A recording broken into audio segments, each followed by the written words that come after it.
Hi, friends. Here I am again, Papa Dale. And today we are going to have a lesson on one of the most important principles, one of the most important topics in all of Bible study. Because this topic of Bible study affects every other topic of Bible study. In fact, every topic of Bible study comes out of this one. And this topic is titled Bible Interpretation. How do you interpret the Bible? All of the stuff that we've talked about previously, revelation, inspiration, illumination, preservation, different copies of the scripture, how it was preserved, all of that stuff boils down to we have a Bible in our hands. Now, what do we do with it? Well, we read it for one thing, but in addition to just reading it, what does it mean? How do we interpret it? And so Bible interpretation is critically important. And we're going to find that there are 9 principles for biblical interpretation that if you do not use them, you can go wildly astray in your understanding of what the scripture means. So you have to pay attention to these. Let me put on my reading glasses and let's start right away. This is lesson number 14 out of 100 plus in a series called Bible Nutshells. So how are we Bible Nutshells. So number 14, Bible interpretation. How are we to understand the Bible correctly? This is what you need to know. 5 people will interpret a Man United versus Liverpool match differently. That's because people see from their own perspective and they see what they want to see. If you are a Manchester fan, you see the game differently by viewpoint and mindset. If you're seated at midfield or behind the goal, it looks different. You might think the refs were bad or the other team played dirty, but it doesn't mean the match didn't happen or that all of the facts of the match are somehow suspect. You are the variable in understanding just what happened and what it meant for the match. There is an objective truth to each circumstance, even though you didn't see it. That's why in Orthodox Christianity, 9 principles for understanding the truth about the scripture were developed. All of them must be considered where applicable when developing doctrine. Number 1, the Holy Spirit of God must be the superintendent of the search for truth. Jesus said, quote, "But the Comforter, which is the Holy Ghost, who the Father will send in my name, he shall teach you all things, and bring all things to your remembrance whatsoever I have said unto you." John 14:26. And again, quote, "Howbeit when he, the Spirit of truth, is come, he will guide you into all truth, for he shall not speak of himself, but whatsoever he shall speak, whatsoever he shall hear, that shall he speak." John 16:13.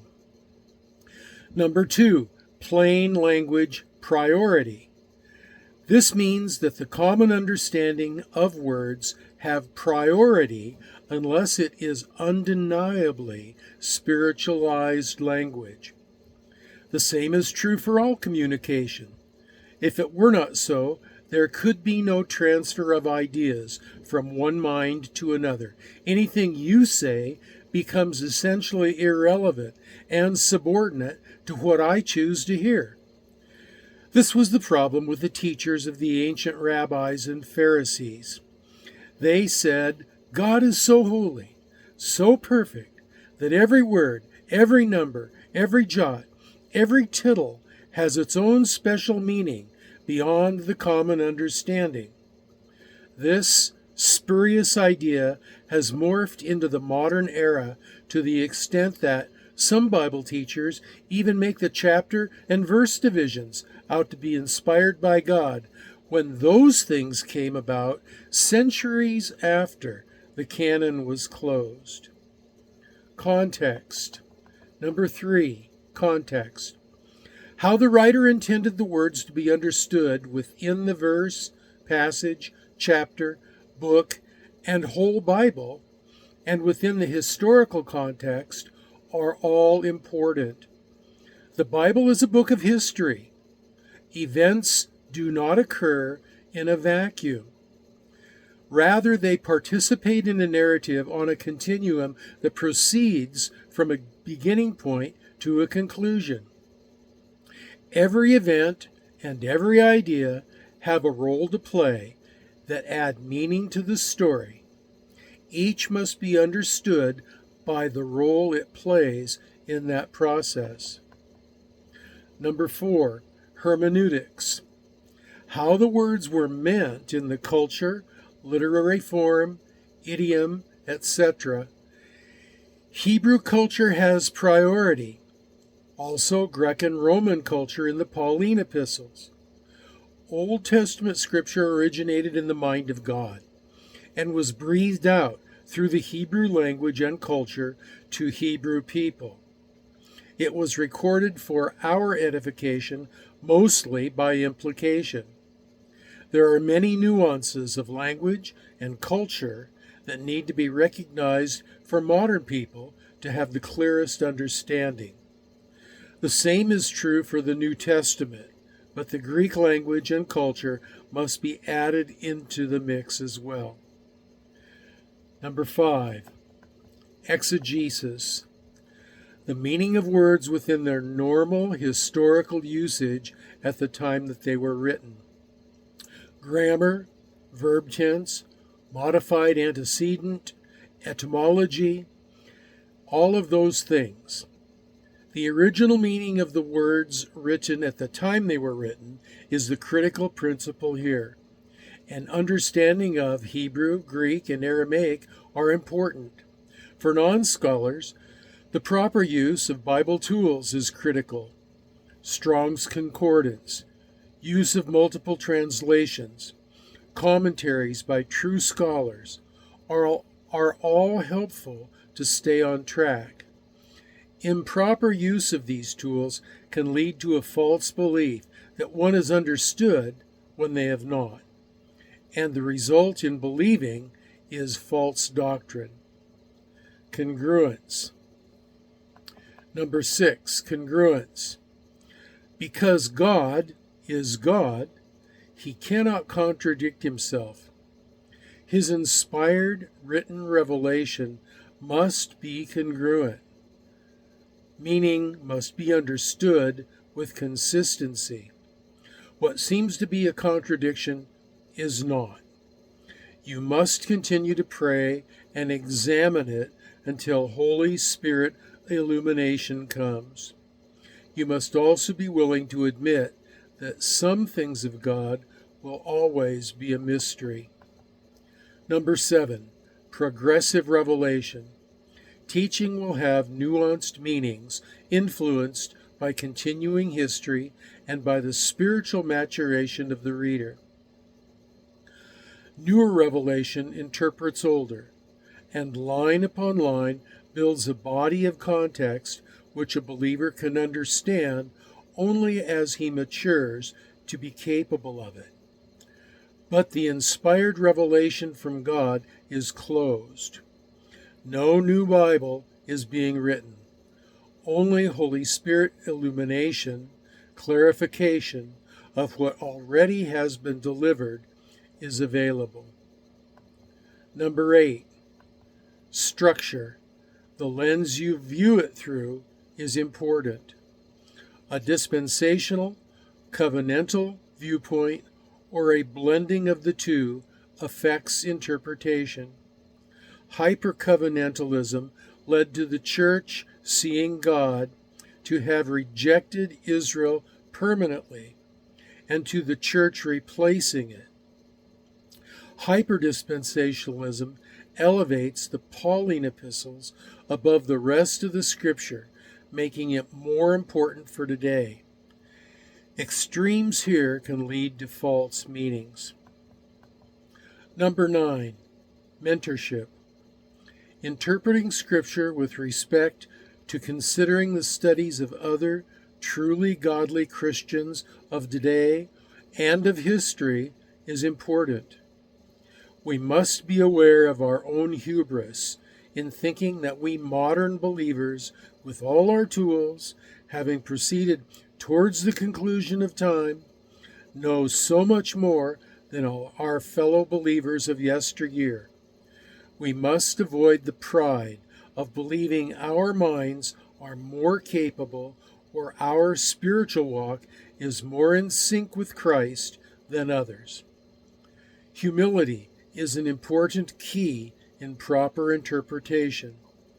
Tens of thousands of people over many centuries have given their lives to the study of this book and to applying all the principles listed above.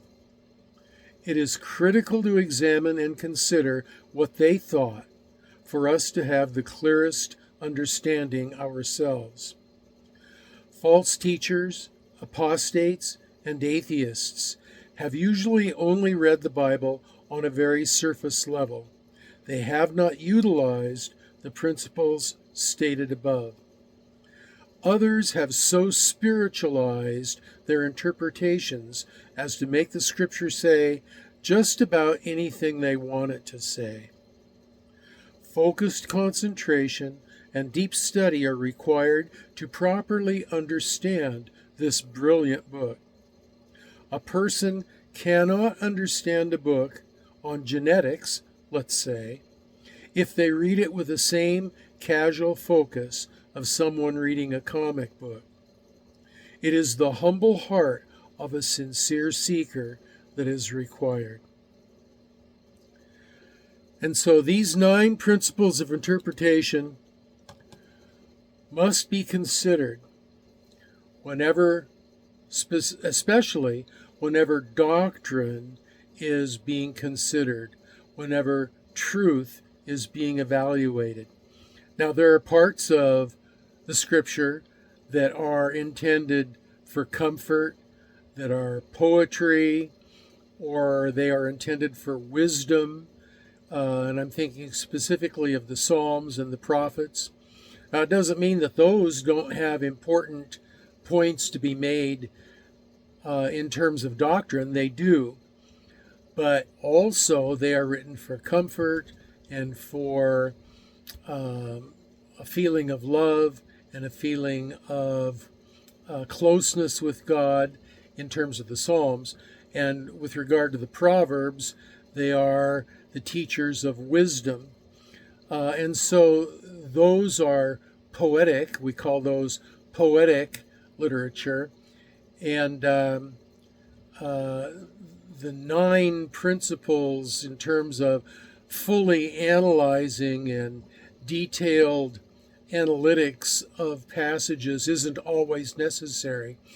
You can just read the Bible for casual enjoyment or casual understanding.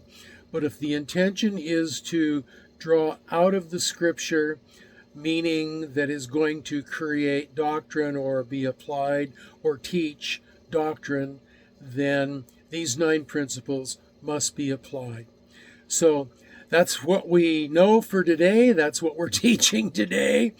And you can feel free to leave me a comment below or leave me a comment on my Facebook page at Dale Warren at Facebook. And the next teaching is going to begin a new subsection of the series, the study of God, God proper. And so until then, until the next video, let me just say you all have a blessed day.